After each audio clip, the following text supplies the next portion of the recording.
Hello and welcome back to another episode of the On the Sideline podcast with Jackson and Kyle. I am Jackson, and I'm joined here, as always, by the man who swears he has never been in a Starbucks with Ian Rappaport. Kyle, how are you doing? Doing pretty good. Is there a reference behind that story? What's going on here? Oh yeah, there was insider a drama. They were arguing with each other. Someone was arguing with Ian Rappaport in a Starbucks.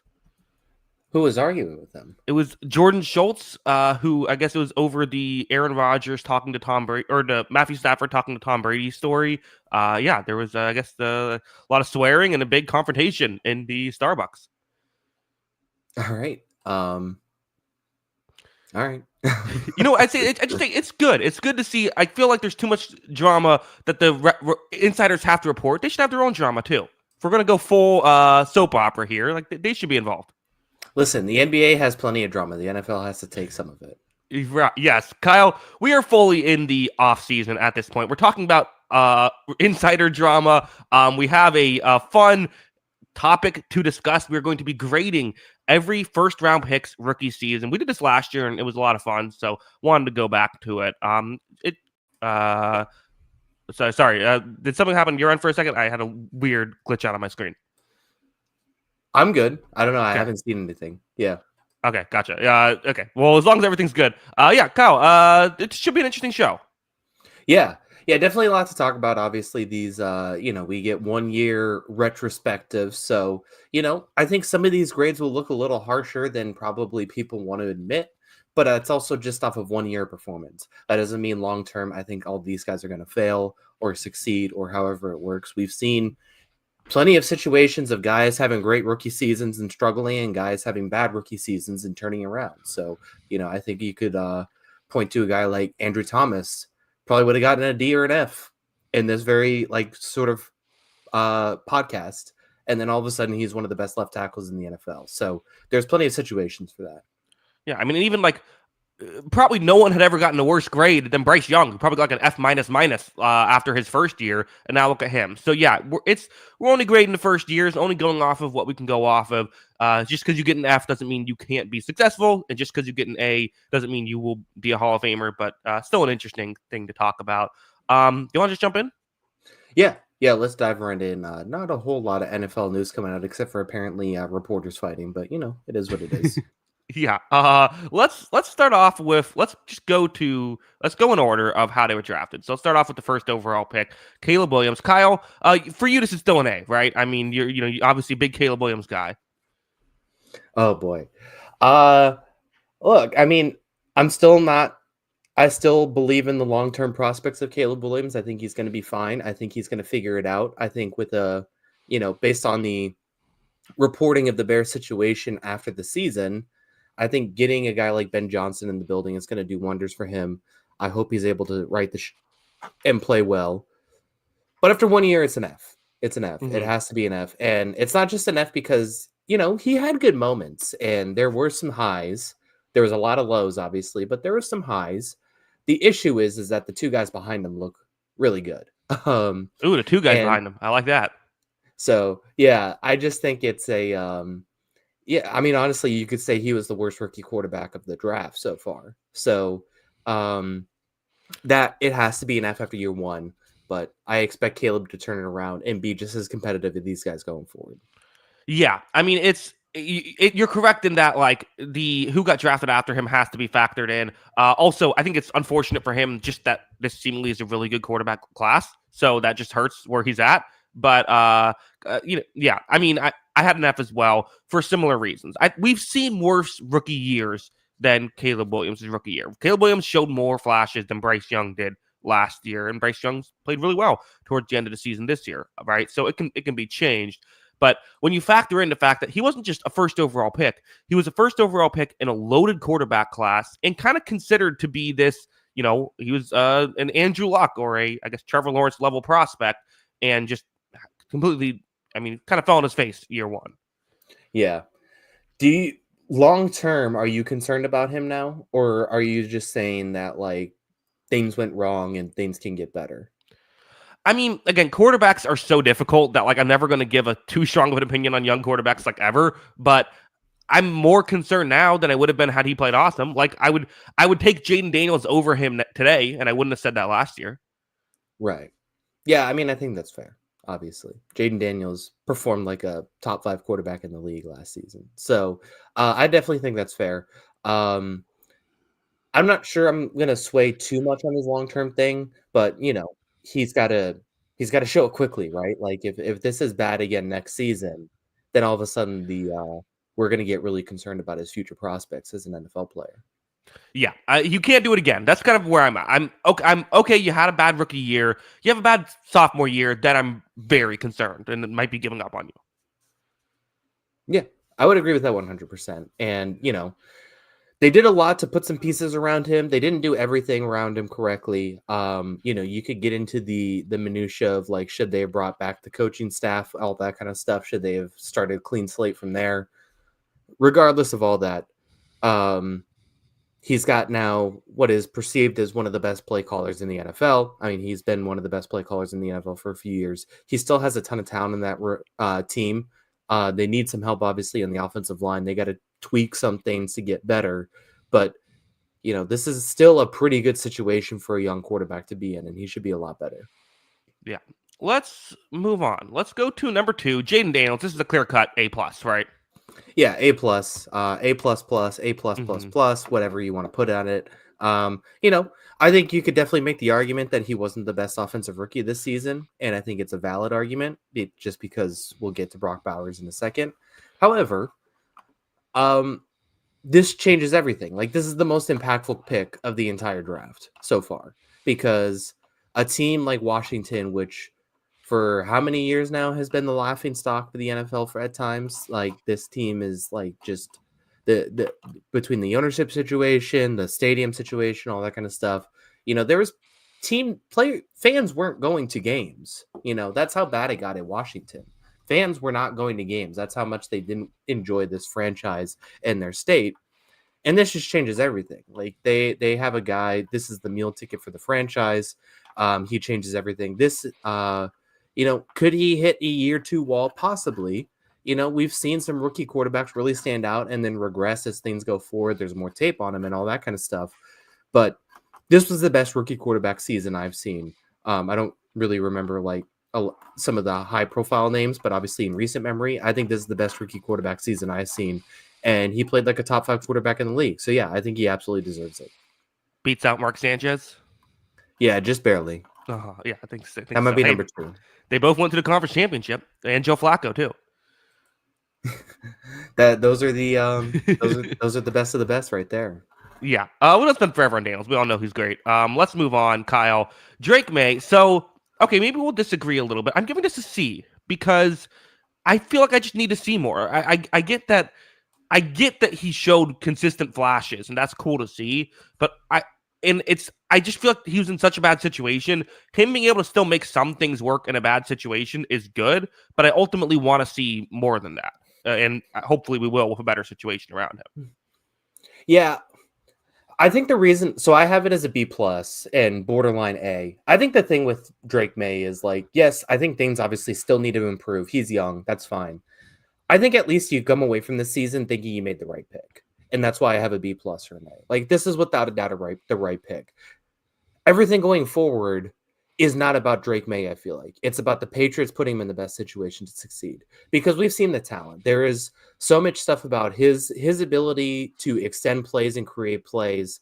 There are statistics that he was basically on the verge of like competing with Patrick Mahomes and Lamar Jackson as far as escapability and creating big plays off the cuff. Like, that's a special attribute to have in your first 13 games of your NFL career. He has that big playability. He's shown that he can make any throw in the book. He has the mobility. He has all that kind of stuff you want. Everything is there. It's up to the Patriots now to do the best for him rather than him doing the best for them, because he clearly has the talent. There are still things he needs to tweak and fine tune. I think all that's going to work under Josh McDaniels, but you clearly watch this guy and say, like, Bo Nix had a better year than him last year. That's not a debate. But I think you come away from this draft clearly saying that Drake Maye is the number 2 quarterback right now in the pecking order. He's just more talented. Well, I think you say that. I think that people will disagree. I think that if I had to do a redraft, I don't know. I think that they're in a similar tier at the very least. If I'm doing a redraft, I get it. The flashes are great. You said he could make any throw in the book. That's true. One of those throws is throwing to the other team though as well. Yeah, there were some mistakes, and not all those interceptions were on him, but there was a lot still on him, and there are things that he's going to have to fine tune. But I just think the baseline level of this player is just going to be outstanding.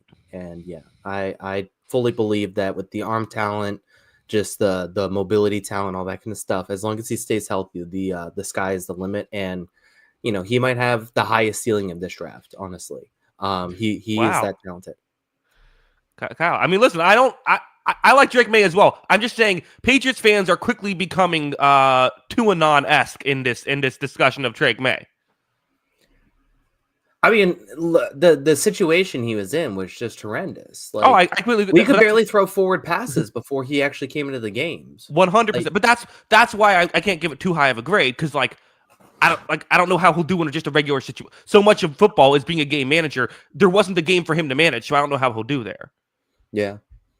I mean, there's still a lot to improve in that regard, but I think a lot of the stuff too with like his biggest thing was like lazy mechanics at times, and I didn't see a lot of that really from his game. I think a lot of what I saw was like trying to do too much in a bad situation, and that's where a lot of his interceptions came from. I don't think it was like, oh, he missed his steps on his the basic out route, and then that led to an interception sort of thing. So I think he's shown that he's already improved already as a thrower from college, and he just needs talent around it. Like he needs the rest of the team to help him in a way to get better. Yeah, no, I don't disagree. I mean, like I think you and I are both on the same page about the New England Patriots and about his potential. I see the potential. I want to see it in action is all my thought. But yeah, I get your point, Kyle. And he has, I just think, I don't know, if gun to my head, him, Daniels, and Caleb Williams, I'm taking Daniels 1. I'm probably taking Maye 2, but I don't know if it's like a slam dunk. Yeah. I mean, from year 1, I would take him 2 for sure. I think he had a better year for sure. Definitely that. Yeah.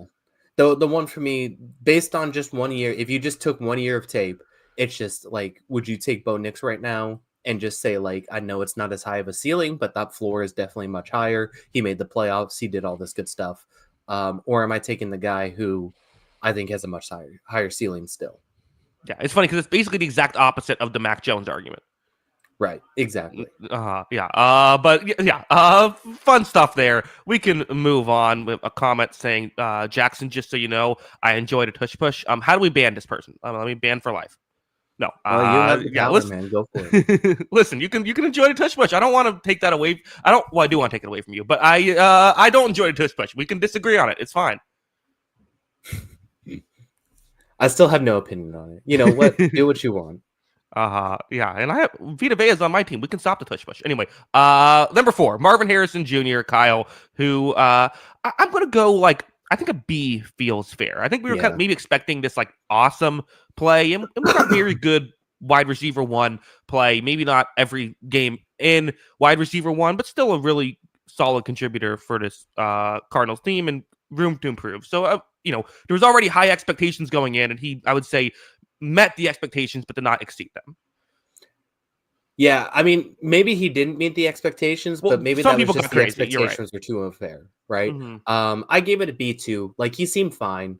I think he had a very good season. Not quite 1,000 yards. He had 8 touchdowns, though. And yeah, I mean, I think he made a lot of the plays he had to. There wasn't a whole lot of, like, glaring issues with his game. It's just that he had the expectations to be, like, a top 10 receiver day 1. And that was probably a little unfair. And I still think he can get there. So I think B's fair. I think there's a lot of high still with his game. I think there's a lot of impressive stuff. And it's going to get better. We talked a lot about Arizona this year. I think this Arizona team has exceeded expectations the first 2 years under Jonathan Gannon. But, like, you watch this team, and they had moments where they looked really, really good, like a playoff team. Did you come away from this Marvin Harrison season, like, concerned with Kyler Murray going forward? No, I don't think so. I mean, Kyler has his inconsistencies, and I think that's the concern. But like, I think Kyler Murray raised his stock in my eyes over last season, given what I thought going into it of like, can he still be the top player? And he can, but he's still just too inconsistent. Yeah. I guess at least he played. That was the big thing, right? Right. But yeah, it was very, very up and down. He had some awesome moments. I mean, that week one, he almost beat Buffalo. He had several big time plays just throughout the year. But It was just Seattle. He just said he couldn't figure out Seattle. Yeah, That was the I just think part. there's too many times too. Like even when Marvin Harrison, like his bad games too, it felt like he was getting open and not getting the ball. And I think that was the thing I was concerned about. Yeah, that's possible. I don't know. We'll see how it goes. Maybe giving them another year, they can figure it out. Let's go to number 5, Joe Alt, which I have not heard more. This is why a common Twitter thing is this is why the Chargers drafted Joe Alt. The O-line people loved this pick. And listen, he's been a great player. I think I'll say like A- for him. A really good rookie year. Yeah, I gave it an A. I mean, like there wasn't much to nitpick. Yeah. One of the best pass blockers in the NFL on day one. I mean, that's an impressive thing to do. He's a tank. He's just a machine on this thing. And, it really felt like, I think the impressive thing was, it was very clear from the beginning that Jim Harbaugh wanted to establish a new culture in Los Angeles. And he was a huge part of what that new culture was going to look like. And he and Rashawn Slater, who I had on my all-pro team, I don't think he ended up making the all-pro list, but those guys came in and set a tone for this team. And I thought he was impressive. And he, maybe not as great as Slater, but like year one, he looked like he was going to compete with those guys and face some really good edge rushers and, stood up. And, I think he's going to be a great player. So I think that they got something going here with these two tackles and what they're building around going forward. Yeah. Seems like they made the right selection there. Kyle, what about Malik Nabers? What'd you give him? I gave him an A too. Like, I think everything looked good. Like,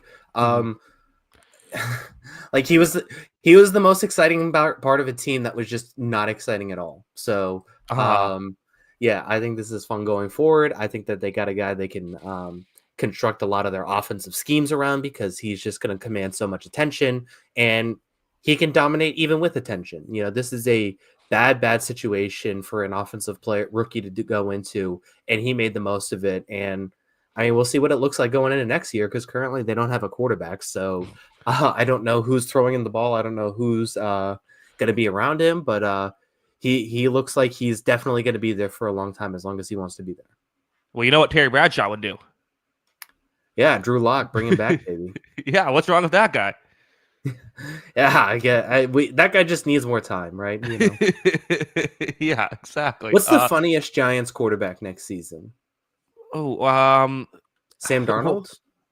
Sam Darnold's good. That's a good one. Yeah, I think that's. I didn't even think about that. Jameis Winston is the funniest quarterback of all time, so maybe him. I would like that. I mean, I might just do that just for the vibes. Like, it'd just be funny. Yeah. Jameis Winston needs New York City. Or New York City needs Jameis Winston. It's like The Dark Knight. It's not the hero we want, but it's the hero we need or whatever. Like he's the Dark Knight in this one. Has there ever been a more fish out of water tale than Jameis Winston in New York? I feel like that's like what you would see in like a sitcom. Yeah, I mean I would pay. They should be on Hard Knocks at that point. Like that should be what it is. Like they should just be following Jameis Winston around. It shouldn't even be like. He did the media tour basically the entire playoffs. Just keep it going. Just put a camera in front of him at all times. Yeah, I think that actually Hard Knocks should just like follow Jameis every year. I think it shouldn't even be about like a team now.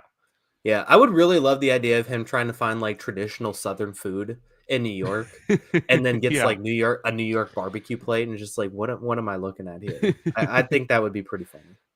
Yeah. Malik Nabers. He was PFF's 8th highest graded wide receiver. He had over 1,200 yards, and when you factor in who he was throwing to, like, yeah, I mean, this was an incredible. There's some rule that the Giants have to have one electric offensive player at all times, at least in terms of weapons. So they got rid of Barkley. Now Nabers is going to take that, and in 4 years, I guess he'll win a Super Bowl with the Eagles. That's very much possible, or win it with the Rams, even like Odell Beckham. Right. Yeah. So. They just need to he just needs, the next team's going to be licking their lips at getting Malik Nabers in. Yeah, we'll see what the Giants do. Poor Giants fans. We were talking about somehow this incredibly positive pick that we have nothing bad to say about. We just make fun of the organization the whole time. I mean, it checks out. Yeah, they probably enjoy it. Right? They're probably like, yeah, we agree. We're a joke. Yeah. I mean, they had to watch their maybe most talented player of like the last 20 years, or actually Strahan was there. Maybe the most talented player of the last 10 years win a Super Bowl with their rivals. They can't be too happy with their franchise right now. Yeah, it's tough. Number 7, the 7th overall pick, the Tennessee Titans selected offensive lineman J.C. Latham, who it felt like a reach to fill a need at the time, and this is part of why I don't love doing that, because when you reach to fill a need, usually you get a worse player. And look at the Titans; they have like 9 needs now, so like, and that might be underselling it. So like, you kind of screwed yourself by doing this. He wasn't a bad player in his rookie year and has room for improvement. So I'll go D. I think if he was picked when he should have been picked, I would have felt higher about it, but that's kind of where I'm at right now. Yeah, I did C minus. Like, the issue is this offensive line still sucks. Yeah. And like, he didn't do anything to help it, but he also wasn't the worst player on the offensive line, so it's not nearly his fault or anything like that. But yeah, he definitely has some room to grow. And like you said, I think he would, if he was a pick in like the Tyler Guyton spot or something, I would have liked the pick a lot more, but he was a top 10 pick, and that's a bit of a problem. Yeah. Dennis in the chat says every time Jackson talks about the Giants, he prefaces the Giants fans he doesn't hate their organization and then proceeds to just blast their organization every time. Ha ha. Yeah, I must just hate the Giants and don't realize it. That must be where I'm at. Yeah, maybe it is. There's some deep-rooted hatred there. Maybe I guess so. You're a lifelong Tom Brady guy now. Maybe that's what it is. It went backwards. Yeah, perhaps. No, but the J.C. Latham pick, like, he's an effective player. It's just not making the most of pick number 7, I think. I wouldn't be surprised if he's a lot better next season. But at the same time, I don't really know what the plan is in Tennessee. You know, there's already talk that they might trade out of the number 1 pick. Which I guess if they don't love any of the quarterbacks, fine. But, this just seems like it's a long road to get kind of nowhere right now. So I want to see a clearer picture of what Tennessee wants to do. Yeah, I agree. I mean, they got a lot of needs, but at least you got a good player out of it, so you can't be too mad, or at least an interesting. I mean, this should have been a quarterback, right? Like, in retrospect, this should be a quarterback here. And yeah, I mean, I understood taking a chance on Will Levis, but at the same time, like, I don't know, I still would have got somebody else in the building. Yeah, it's that's the thing about quarterbacks too, is everyone says, sort of views it, well, we don't want to. I mean, granted, they had the first overall pick, so they at least have an opportunity again to get someone if they want. But I think too often they think about, well, has our quarterback on our roster done enough to, or are they bad enough that we have to move on from them, instead of just saying maybe the player who we could draft could be better. But let's go to number 8. You know who didn't hesitate when came to drafting a quarterback? The Atlanta Falcons, getting Michael Penix, obviously the most controversial pick of this draft because they had just paid Kirk Cousins. But listen, I mean, I still think the decision-making was horrendous with what the Falcons did. And now most of Michael Penix's rookie deal is going to be eaten up because they're paying Kirk Cousins. But at the same time, like, he played really good. So I'm going to give this I'll say B+ here. Yeah, I did a B. Just because I think the process was so wrong, but the execution ended up working, because now they need a quarterback. They definitely needed a quarterback, and they got one, and he looked pretty good in those 2 games. It would have been interesting to see this team, if they went to him sooner, would they be in a playoff spot at the end of the year? How would that have looked? I think it's possible, and you at least have some room for optimism, because there still has talent on this offense. There's a lot of talent on this offense, and he's coming into that group, and then you got to tweak some things defensively, get a little better at that. Obviously, that Kirk Cousins contract is an albatross, but because you have a rookie quarterback that you're starting next season, you can kind of survive it, right? You can kind of survive this situation. It's not the ideal situation, but this team should still be a little more competitive. And maybe if he plays better and gets to the next level, then this team could compete for the division, no doubt. Yeah, at the end of the day, it's better to put too many resources in quarterback position than not enough, because you can still end up in a situation like this. Granted, I do think you can look at, like, okay, he tore up Carolina's defense. Carolina is Carolina, but like, I just thought he played well when he was out there, and I'm also a fan of the prospect. So yeah, I mean, I think it worked. As a Tampa Bay fan, I would have loved if they drafted an edge rusher there instead. Yeah. No, I mean, it completely makes sense. And, Carolina's defense played better to end the season. Like, it wasn't like they were playing like, a college team. It was pretty They, bad. Carolina's defense was yeah. not good. I'm sorry. I will not even entertain the idea that Carolina's defense was even okay. It played a little better. Maybe. I don't know. They gave like 1,000 points to Tampa Bay, I think 2 weeks before. Tampa Bay is good, man.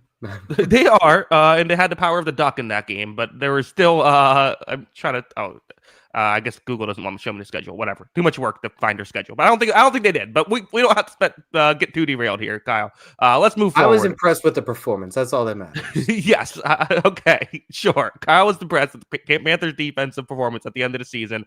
We were both impressed with Michael Penix. Rome Odunze was not as impressive. Wasn't a disaster and did show flashes, but ultimately, I don't know. I'm in between. What did you go with here? I put D, and this was another one where I agree with you. I don't think he was a disaster, but it wasn't great.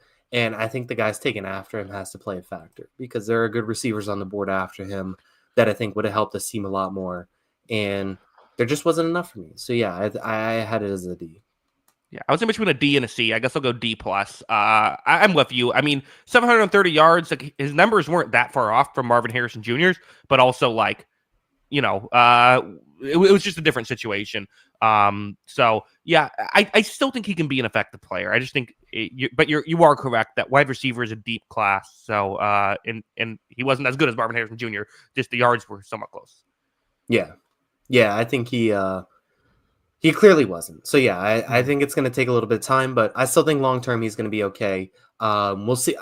I'm okay with like putting D for these Chicago Bears players, and then going forward, I'm wrong because I think it is going to get better for both of these guys next season. Yeah, I agree. JJ McCarthy, we're just going to do a you can't ungraded here. Did not turn in the assignment. I have 3 ungradeds for this. He's the first one, obviously. He didn't play, obviously, with the injury, so we'll see. But obviously, I expect him to start next season. And they really liked him in preseason, and he looked great in some flashes there, in some moments. And they got really good quarterback play next season. So if they feel confident enough to start him next year, then I mean, maybe he's pretty good. I don't know. They have a good team around him for sure. Yeah. Let's move on to pick 11. The New York Jets select, or wait, was this pick? I'm trying to remember. This is pick. Pick 11. Yep. The Jets selected Olu Fashanu with the 11th overall selection. It was a weird thing where they had 2 tackles, but they were both old and injury prone, and they essentially just assumed one of them would get hurt. They actually both got hurt at the end of the year, but Fashanu came in, played over 500 snaps, and was all right in this. Not spectacular, not great. I think I'm going to kind of similarly go with I think a D plus here. Oh, really? Wow. I had a B actually. Okay. And I did this. But you've always been higher on him than I have. Yeah. I actually stole this from PFF, so I'm just going to quote it. Okay. In 6 starts at left tackle, he earned a 74.7 PFF pass blocking grade and allowed 1 sack. That is his primary position. So basically, when he played his primary position because of injuries, he played very, very well. Mm-hmm. He moved all around the offensive line, which was a bad situation. He played right tackle. He played at guard because of injuries, all that kind of stuff. And I missed that. Why did they play him at guard? Yeah, just what are the Jets? What are you doing? Yeah, I mean, I just think they moved it. They had this rookie talent. They moved him all around the line, and he also had a complete statue in the backfield as his quarterback because he's 40 or whatever it is. Mm-hmm. And yeah, I don't think it was perfect at times, but like I said, when he played his position, he played it really, really well, and I'm excited for the future of that. So I went with a B. I think that there's more. I think there's at least promise there in that position. That's a good point. I think you sort of talked me into it. I didn't think about I knew he had played right and left tackle this year. I didn't realize he played guard. So I mean, playing for the Jets in general, it's gonna make you look a grade worse regardless. Yeah, it just he is probably one of the brightest spots of the offense from last season, honestly. Yeah, you're not wrong. Jets fans, I do hate your organization, and so do you. So we're on the same page here. Yeah. I'm still laughing at their Super Bowl contending season as they were hoping. Ended up 1 win better than the Patriots. So good job, guys. Did not go over well. And on the bright side, I think they still have like $70 million in dead cap. Not this year, but the next year. They really went all in here, Kyle. Yeah. Thank you, Aaron Rodgers. That was a great Twitter post. All timer. Yeah. Let's move on, Kyle. Bo Nix, who it was a discussion. People were saying who should win Offensive Rookie of the Year, Bo Nix or Jaden Daniels. That was a real thing people were saying. We weren't saying it on this podcast, but I think we both were very impressed with Bo Nix, even though neither one of us were particularly high on him coming into this year. I'll go A- here. Yeah, I mean, I have an A. Like, I wasn't going to be too stingy with this one. I thought he definitely didn't have like a perfect resume, right? There was definitely some mistakes. He had like a 70-yard passing game that he won, ironically. In fairness, wasn't that the Jets game where it was like raining? Yeah, it was terrible weather. He can't throw in the rain. That's one thing you get. You even if you're Bo Nix diehard, you have to admit that's not a tool in his tool belt. It is going to be interesting going forward. Because if I am going to criticize one thing about Bo Nix from this season, he's playing in a city that is not like the greatest weather city, right? Like he may not be the best equipped quarterback for that situation. I mean, we'll see. But overall, it was we can't start the Bo Nix discussion only talking about the negatives of his. I started this. It's my fault, but he was really good. I mean, yes. He did a really good job. So I said he was an A. I wasn't going to nitpick this all too much, although I just started to. But no, he is. He was very good. He checked all the boxes, and I mean, this is what you wanted from a quarterback at the fifth quarterback taken in the draft. Yes, your dog agrees. He was incredible, and for a rookie year like this, for a quarterback, it's always hard to come in and play well. Definitely, had a good offensive line, but also didn't have receivers to throw to. So the way he was able to consistently make things work was very impressive. And again, this is the thing of when you talk about ceiling and the high floor versus low ceiling type of guys. It's like, well, you now have three. The Russell Wilson contract is going to be mostly done. It's mostly done. It will be done after this year. You have kind of 3 years of cheap, good quarterback production. Like, okay, go try to be competitive now. I mean, you're in a tough division to do that, but still, you have an opportunity. Yeah, it's interesting because we talk so much about like Washington going all in, or a team like Los Angeles going to get some receivers to help out Herbert and all that. And both of those teams should. I feel like there was very little talk about what Denver should do in this situation. Granted, Sean Payton is a very good receivers coach. And so I wouldn't be shocked if they draft and try and develop and try and do this thing internally. That wouldn't be shocking at all. However, they have the positioning here, like you said, because of this quarterback contract situation, to go and get a top-end guy if they want one, or even just a pretty good guy, or, go and get a Cooper Kupp situation and try and add him to this offense, because I definitely think they need a couple more options. So it'll be very fascinating to see what they do going forward. But yeah, I mean, the time is now to kind of try and build around this thing. Yeah. Brock Bowers is an A+, right? Yeah. Best pick of the first round. I mean, amazing. He was the best tight end in football in his first season, and I expect him to be the best tight end in football next year. So everything about this was amazing. He can get handoffs out of the backfield. He can catch the ball out of jet sweeps. He can do all this crazy stuff, and it was just his rookie season. I'm expecting the sky to be the limit for this guy. Yeah. I mean, again, wasn't all pro and that's why he only got one vote for Offensive Rookie of the Year, but I kind of get why he probably should have gotten more, because he was the best at his position, and if you're the best at your position as a rookie, shouldn't that make you win the award unless someone else is also the best at their position as a rookie? I don't know, but yeah, he was incredible.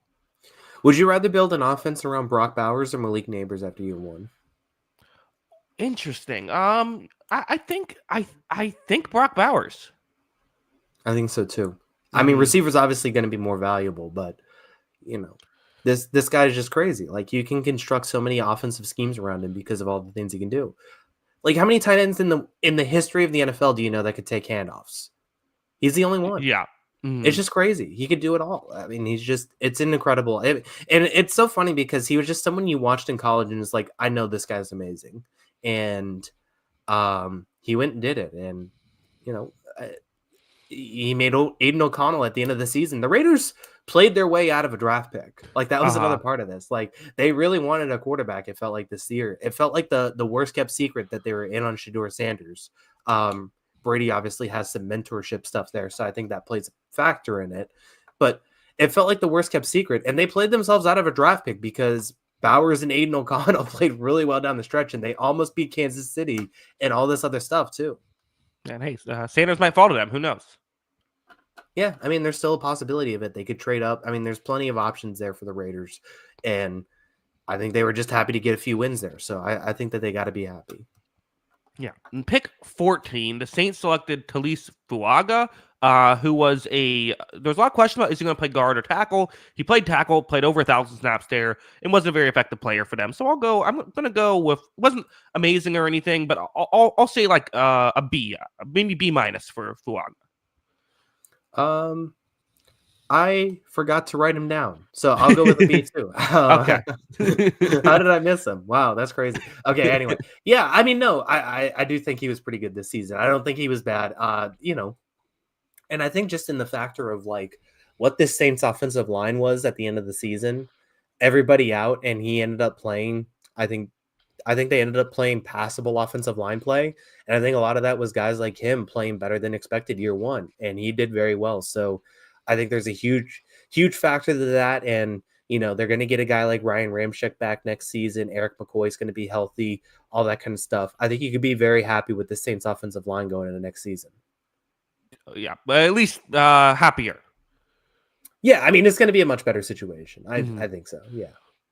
All right, well, let's go to Laiatu Latu, the edge rusher the Colts selected with the 15th overall pick. He was the first edge rusher on my board, plays 618 snaps.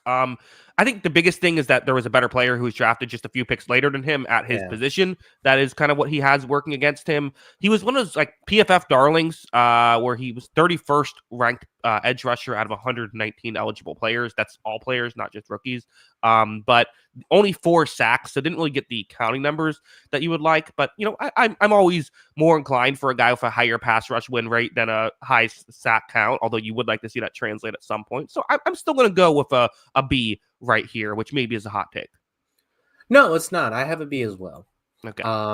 It feels like such a Colts player, like, right? Like, he just feels like he fits right in. Like, they just have these guys that, like, they translate better on the field than probably their counting numbers project. Like, I think he's a pretty good player. I think him and Kwity Paye are fine, and they have Buckner and all that stuff. Like, this defense played a lot better by the end of the year, and I think he played well too. So yeah, I think it's he kind of fits the mold, and I think he did a pretty good job.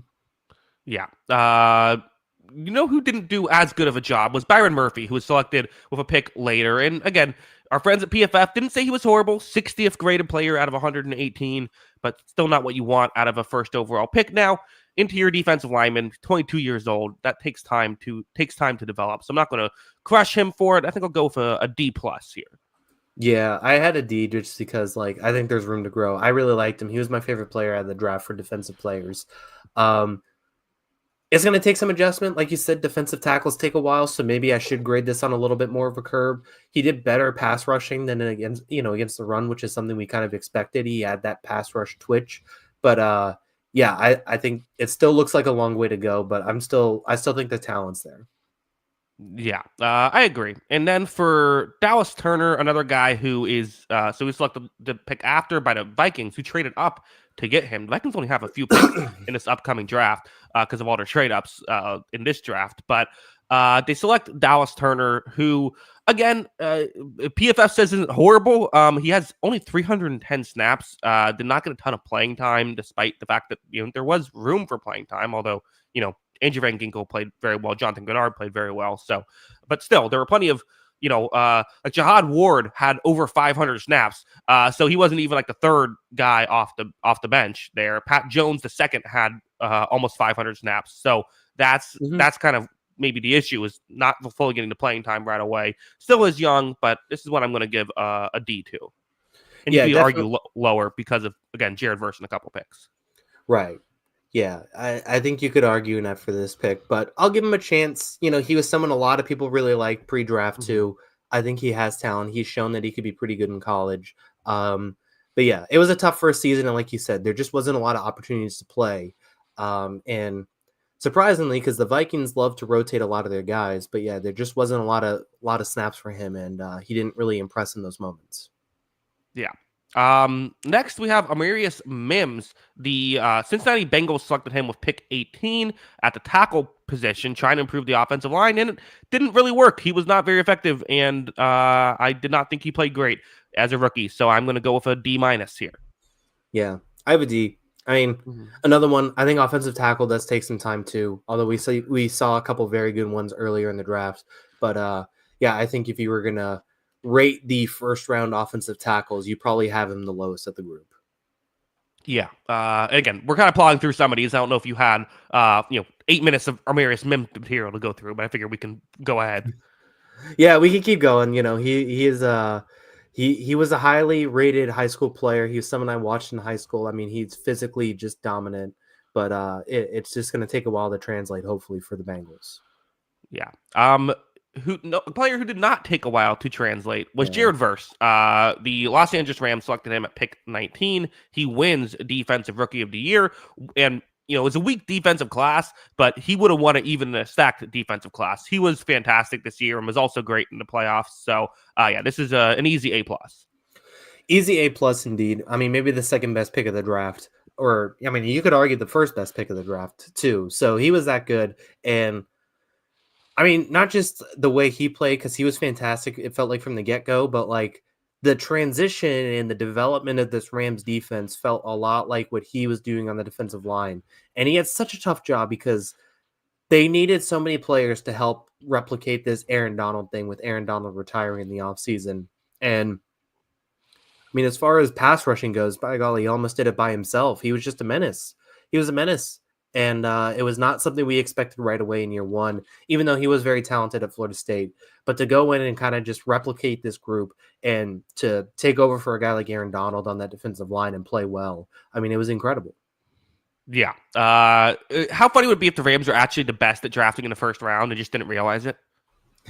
Trade out all those picks for some reason. Yeah. Yeah. I mean, they got a nice, they got a nice framework here with this group and the defensive line. So there are a lot of reasons to get excited, which why trading Matthew Stafford makes no sense. Right. I agree. Pick 20, the Steelers selected Fautanu, an offensive lineman who played 55 snaps before getting injured for the rest of the season. So, yeah, this is another, hard to really grade this one. Yeah, my second of three ungraded picks just because of injuries and that factor. So, we'll see how it goes. Yeah, I think that is fair. Number 21, the Dolphins selected Chop Robinson, a controversial prospect who I really liked. Kyle, what did you grade him? Chop Robinson, I had a B+. I thought he played well. He was probably their best pass rusher, which was, probably doesn't say much because of all the injuries they had, but I thought he was good. I thought there was a lot of reason to get excited about Chop Robinson. Not quite like the high-end production of a guy like Verse, obviously, but getting a guy like this who looks like he's going to be a starter at pick 19 and looks very good, I think there's a lot of reasons to be excited about him. He was probably the second best edge rusher of the draft class, maybe third behind Latu. Yeah, I mean, he had 6 sacks, which doesn't sound like a lot, but on just 565 snaps. So he essentially was at over a 10 sack per pace season. He just didn't play as much, which you could argue if he played more, he wouldn't have had that. Right, but still, that he was a very effective pass rusher. Still struggles a bit in the run defense, which we kind of knew. So I'm still going with a B, but I agree the pass rush is very good. Yeah, a lot of reasons to get excited, but yeah, it's it's still going to take some time. He's still got some development, and we just want to see the rest of these guys on this Miami defensive line healthy around him because it could be a very good group. Yeah. Overlap 618 with a super chat. Grade Overlap 618's first year as a mod. That's the video we want to see at Jackson. Wait, you want a whole video of us grading your first year as a mod? I don't know if we have 60 minutes there. Overlap. Yeah, I think I got a D+ there. That's fine. No, A++ for Overlap. All right, that's fair. Yeah, I'll change my grade. A+. Yes. Only 1+ though. Yeah, just 1+. It's fine. Okay. All right. Yes, as the reigning champion, I gotta curve some grades here. That's all. Okay. It's power's already going to your head. Exactly. Yeah. I don't even have mod powers. Overlap has more power on this Overlap has more power on this podcast than I do. I should probably give you mod powers, right? I should probably let you be able to do that. No, it's fine. Yeah, I don't need that responsibility. Well, what if I go to the bathroom or something and then someone is posting slurs? Then I'll just point it to you on here, and when you come back, I mean, what are you going to take a 20-minute bathroom break in the middle of a podcast? Maybe. I don't know. What if I get arrested? That would be wild. I would probably just end the show at that point. I think maybe, perhaps. Kyle, Quinyon Mitchell for the Philadelphia Eagles wins the Super Bowl in his rookie year. That's got to be fun. Also was amazing and one of the best rookies of the season. I'm going to give this pick an A. Absolutely an A. He looked fantastic. One of my favorite players pre-draft. He backed it up, and he looks like he's going to be a mainstay on this defense. So, yeah, absolutely no complaints. A here. And, just a fantastic draft for the Eagles. Yeah, well, I think we can say that a lot. Just a fantastic draft for the Eagles. Yeah, I mean, we could grade their entire draft right now, and it's probably all A. Yeah, the Eagles tend to be pretty good. That's why they won the Lombardi Trophy. Kyle, a surprising, really good pick by the Jacksonville Jaguars. Hey, Trent Baalke going out strong. Brian Thomas Jr. I'll give this another A. Absolutely A. Looks the part of a number one receiver, so explosive. That speed is game changing. And I'm very much excited to see him going forward. Yeah. Very, very fun. I guess we can keep plowing ahead. What about Terrion Arnold, who had an interesting rookie year? Someone who, I liked the selection at the time to get him. He didn't give up a ton of yards, but I felt like he couldn't stop committing penalties. Every time he was getting beat, committed a lot of penalties. I'm maybe this is harsh. I think I'm going to just go with an F right here. Ooh, yeah. I'm not mad at it. There was still enough there for me to be a little bit excited. Like, yes, there was a lot of penalties. There was a lot of mistakes. This job is still really hard as a corner rookie year. And maybe I should grade it a little bit harsher because, a guy like Nate Wiggins behind him played very, very well. But there are still enough reasons for me to be excited about his future prospects. I think he can still turn this into something. I went with a C. It still wasn't great. It still has a lot to improve, but there were still flashes of a really good player there. Yeah, and to be clear, I'm not saying that I don't think he can get better. I do think he has a lot of room for improvement, but that's part of the issue is there's a lot of room he needs to improve. Yeah. Yeah, I mean, they're just going to be that factor of it. Like, yeah. I mean, but still, like, they played pretty good defense this season when he was on the field, and, like, I still go back to, like, even that last game. I thought he was really impactful at times with the way he played. I mean, he had a great game against a guy like Jordan Addison in that Week 18 one when they had to win the division. Like, that was a game I look at and be like, this is why you get excited about a guy like Terrion Arnold going forward. Yeah, I understand. I mean, I think my more point is it's not grading how I think he will be in the future. It's simply grading how he was as a rookie. Yeah, there's definitely some struggles, so I understand it. But you could talk me into it. I think we might be maybe we need to compromise and just say D as a whole. Yeah, I can agree with that. Yeah, I mean there's definitely room for him to grow. But hey, I mean he started a lot of the season. The team made the playoffs and won the conference in the regular season. So there's not a lot for me to complain about overall. Even though I still think there is room because you can't commit that many penalties going forward. Yeah. Kyle, next we have Jordan Morgan of the Green Bay Packers. He was selected with the 25th pick in the draft, offensive lineman who was kind of a controversial pick at the time, and then after 186 snaps got injured. Is he your third? Did not grade? Yeah, 186 snaps is a little unfair. A lot of injuries. If I remember correctly, he had like preseason injuries too. Like it just never really felt like it got going for him. So I'm giving him a pass, even though it wasn't great when he did play. So yeah, ungraded for me. Yeah, I think that's reasonable. I think that it wouldn't be fully fair to crush him, even though even if we're not like I don't remember your take on him, even if we weren't crazy about the draft pick itself, I think it's that seems fair. Yeah, definitely wasn't a guy I had in my first round board, but at the same time, it's still one of those things where it hasn't always hit lately, but I still kind of trust the Packers when they draft offensive linemen. So we'll see how it improves. Yeah. Next is Graham Barton, the center that the Buccaneers drafted with pick 26, who isn't a guy PFF is crazy about. I liked what I saw from him though, as someone who was watching every Tampa Bay game. Definitely someone who was asked a lot, constantly moving around with the Liam Cohen run scheme. But as a whole, I do think that you saw a notable improvement with him compared to the issues that were there last year. Part of that was Cody Mock getting better. Part of that was Bucky Irving showing up. But I'm not going to go crazy here, but I'm willing to give this a C+. Yeah, I had it as a C. I had no problems with him. Like, Mhm, obviously, the big thing was like when they didn't have Ryan Jensen last year with the injury, it looked really bad. mhm, And at least it looked passable this season, which tells me that there's improvement. He's not going to look like Jensen in his first season, so mhm. I'm not too mad about that. But at the same time, I thought there was enough there, and you know, I thought he got better as the year went along. And I mean, dare I say, I thought he had a good postseason game. Like, I think he played good as the year went along and One got more notable bad comfortable. moment. Right. Yeah. But that wasn't all his fault, right? Like, so it like, yeah, I mean, it's just it. I think he got better as the season got along and felt more comfortable, and I think he's going to be a good player. Yeah, there was like 4 weeks in, I'm like, is this going to work? And then like I think by the end of the season, I'm like, oh, this is working. Yeah. Yeah. And I mean, it takes an anomaly to be the best center in the draft after your rookie season. And like, yeah, he's not Creed Humphrey if that's your grading curve, but Hmm. like, I still think he was a good player. Yeah. Next up we have Darius Robinson of the Arizona Cardinals, a player who, in I guess edge rusher slash defensive lineman, we'll call him. Kyle, what was your grade for him? Uh, this is uh, this is my only F. I I wouldn't be surprised if he's not playing by like a couple years from now. So like there were some struggles and he didn't really look like he stood out in any sort of way. Maybe he gets better. You know, we've seen guys take a little bit longer in the grading curve, but yeah, I thought he had some struggles.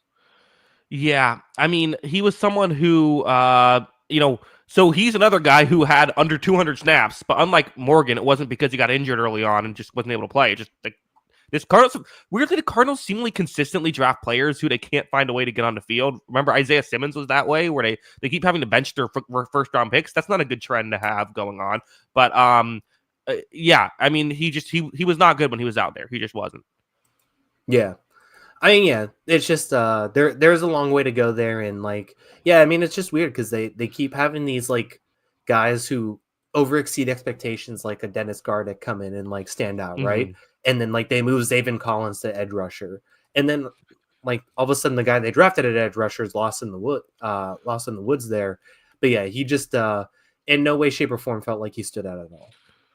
Yeah. Um, Here's an interesting player, Xavier Worthy, who was Mhm. selected at pick 28, and halfway through the season, I was kind of sitting here saying, like, I don't really know what the Chiefs were thinking trading up to get this guy. Like, he was someone who showed flashes on some primetime games early on. Maybe he's just a primetime guy. Maybe he just needs to be in the big lights because then he has this great postseason, including a really effective Super Bowl. Some of it was garbage time, but some of it wasn't. Some of it was just playing well early on as well. Seemingly the only guy there's a couple other players. The main guy who showed up in the Super Bowl for the Chiefs. Um, Again, if you're grading the whole season, I think I'm going to go like a B. But like if I'm grading how I think he can do in the future, it might be an A. Yeah, it's an A for the future, but Mm-hmm. you know, it would be unfair to put him next to Brian Thomas Jr. and Malik Nabers for year one. And honestly, he was worse in the regular season than Marvin Harrison Jr. But I'm still putting a B because yeah, I think the postseason stuff matters. He had a PFF. He was the fourth highest graded PFF player or receiver in the postseason. Hmm. Like that's not nothing. And yeah, I mean, I thought he played fantastic in not just the Super Bowl, but all of their games. He was their most impactful offensive player, it felt like, for large stretches of the postseason and in some of their biggest games. So, yeah, there were some inconsistencies, there were some mishaps, but the fact that he played that well down the stretch and was the key component on offense for a team that made the Super Bowl, like, yeah, I think that's absolutely deserving of a big jump in your grade, like almost a whole letter grade. Yeah, I agree. Next is Tyler Guyton of the Dallas Cowboys. Wasn't a player I understood at the time. Still not a player I understand. This is an F pick for me still, Kyle. Yeah. I tried to be a little bit nicer. I went D just because I don't Mhm. think it was like a Darius Robinson. Like, I'm not sure you're going to be in the league situation for Sure. me. But yes, there was a lot of struggles there. And, you know, I think it was maybe slightly better than Amarius Mims, but it wasn't that much better. So, yeah, there's definitely some struggles there going forward. Yeah, I don't know. Sometimes you have those players that I feel like it makes me feel smart when I'm like, oh, I don't get this player, and then they don't work out because too Yeah. often it goes the other way, and then I feel stupid. Yeah, that's fair. I mean, there's not a lot of reasons to get excited, but, you know, maybe it gets better. Like we said, tackles do take some time. And, he's still, he's a big guy and, maybe it works out. Yeah. Next up, we're getting close to the end of the list with Nate Wiggins, who was selected pick 30. I am going to give him he was a corner for the Ravens.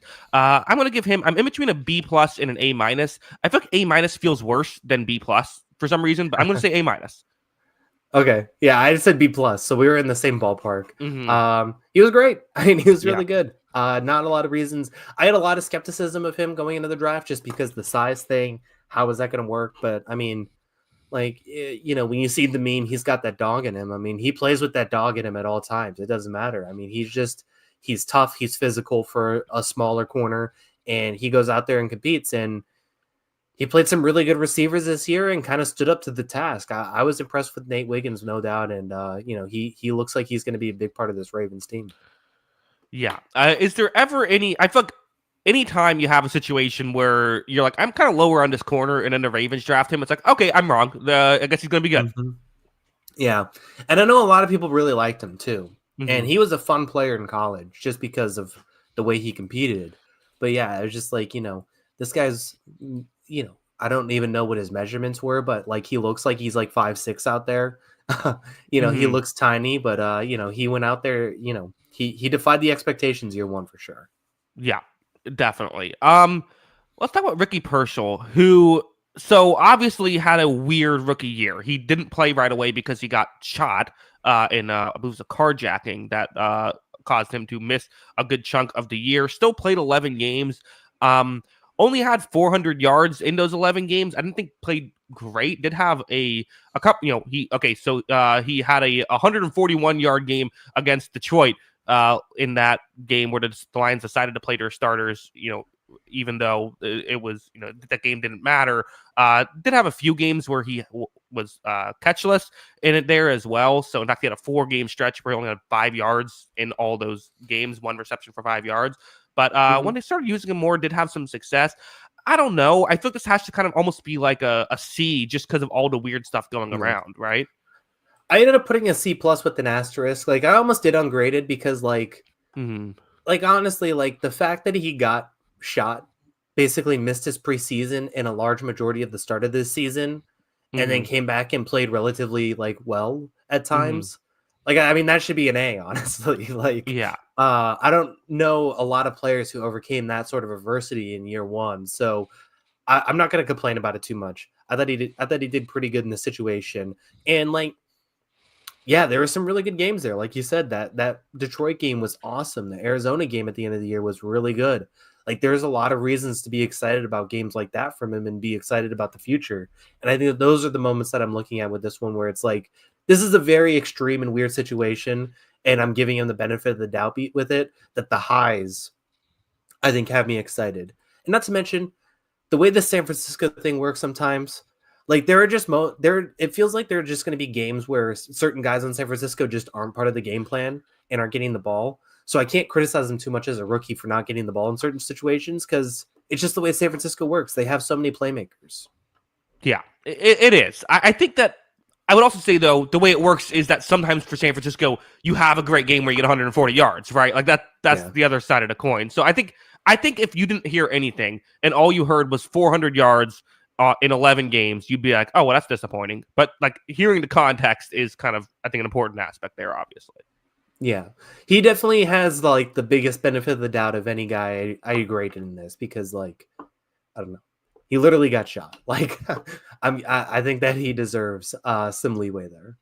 Yeah, I think I agree. Finally, Xavier Legette, who for the Panthers, I think I'm gonna go like, I don't know. I was not overly impressed with Xavier Legette's performance. Struggled to sometimes get targets, or he actually still ended up with 84 targets, interestingly enough. But he struggled to get some snaps when he was out there. Still had 487 yards and 4 touchdowns, but I did not think it was an overwhelmingly impressive rookie year for Legette. I'm gonna go a D here. Yeah, I have a D as well. It definitely was a struggle. It's a bit concerning where, like, he wasn't even the most impressive rookie receiver on his team, right? Like, Jalen Coker was, way better. Like he just was. And I don't know what it is about. Carolina has to reevaluate how they're doing receiver because they just love drafting these receivers who don't get separation all of a sudden between him and the what's the guy's name they traded to Dallas for a 4th-round pick. yeah, I'm trying to remember his name. Yeah, they just love guys who aren't getting separation. So I think they're gonna have to evaluate. I mean, even Thielen's not a separation guy either, so they just have a type. But yeah, they have to evaluate that. Maybe he gets better, but it was a struggle year one. Jonathan Mingo, that was the player who Dallas spent the 4th-round pick on. Mingo, the 128th graded receiver out of 133 eligible. He was better than that. I'll give him that. Yes. So at least you're winning trades. Yeah, that's true. Great trade there. Not quite as good as the Bryce Young trade, but so far, 50-50. That's all that matters. Yeah, I don't know. Bryce Young trade's looking better and better. Maybe it will be. We'll see. CJ Stroud had a down year. Caleb Williams had a down year. Like, I don't know. It's looking up and up. We'll give it 5 years. How about that? Yes, we will. No, but that's not fun. We want to talk about it now. Yeah, that's fair. Everything's a disaster. No, I'm just kidding. Yes. Kyle, that was our show. So we will be back our normal, quote-unquote normal time, I believe, right? Next week, Wednesday, 6 p.m. Eastern. We should be ready to go there, right? Yes. Yeah, that should be good. Okay, so yes, Wednesday, 6 p.m. Eastern, we will be live yet again. So be on the lookout for that. We'll have some other show like this. Always fun. Kyle, let them know where they can find us on Twitter before we head out. Yeah, make sure to follow us on Twitter. That is at Jackson Kruger. Make sure to follow me at by Kyle Grondin, and make sure to follow the account page at On the Sideline JK. That is at On the Sideline JK. Of course, if you like audio only podcast, anywhere you get your podcast, search On the Sideline podcast. We will be available there if you'd rather just listen to us on the commute or whatever. We understand. Kyle, before we go here, I do have to bring up the Bruins, who are just in a tailspin right now. This is the most frustrating Bruins team I've watched in some time. I don't like it at all. We can't clear the puck. I mean, this has been a going thing for, it feels like 5 or 6 years now. We can't clear the puck. We give up last-minute goals all the time. We blow leads. The defense is just shoddy. The offense feels like it's Pasternak or bust all the time. And, yeah, I don't like this team. They're unbearable to watch, and I'm ready for the season to end. So please just trade everybody. Trade what you have to do, and just it's time to start over. Yeah. I mean, you can't blow a three goal lead at home to Toronto. That just can't. The second that happens, okay, this isn't the team. Like no Boston championship team has ever started. Oh yeah, we blew a 3-goal lead at some point in the regular season to Toronto. Yeah, no, that doesn't work. So yeah, it was a great run with this crew. I mean, this really isn't even the same crew that made the 2018-19 Stanley Cup final, all that kind of stuff. But it was a great run for this group. I think they did some really good stuff the past couple of years, keeping this going as long as they could. Obviously had the best record in NHL history a couple of seasons ago. But I think it's time to move on. I think it's time to get things moving. If they want to keep Marchand just because he wants to retire or Bruin, all that, fine. But they need to get some younger talent in here. They need to start over. Or they could make the playoffs at the 8th seed and play the Leafs. Or I guess it'd have to be the 7th seed, but then play the Leafs in the first round. Well, we're going to lose that series, so it's fine. I don't know. I'd rather not ruin our aura over the Leafs for making the playoffs this year. That's a good question. So let's say the Capitals fall off and the Leafs end up as the 1 seed, and you could beat the final game of the season, you could beat the 8 seed and play the Leafs, or beat a 9 seed and miss. Are you just kind of hoping to avoid the situation altogether? Yeah, I would. I really don't enjoy watching this team at all. Like, they're just not fun. Like, outside of the Four Nations thing, I just haven't had fun watching hockey this year. I really haven't. Yeah. Mitch Marner's now Mr. TD Garden. Oh, God. That makes me sick. That makes me sick. How is it Mitch Marner, too? Like, the least clutch guy ever. I know. It's like if Kirk Cousins owns your building or something.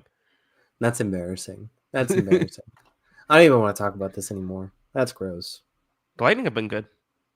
It's baseball season. That's all that matters. Yeah. Okay. Not quite baseball season, but their whole, I guess, robo stuff. I don't know. Kyle, any final thoughts? You're ready to head out? No, I'm good. We can head out. Okay. Yeah. Thank you to everybody for watching or listening. We do appreciate it. We'll see you a week from yesterday, Wednesday, 6 p.m. Eastern. Be on the lookout for that. And until then, have a good one. Peace.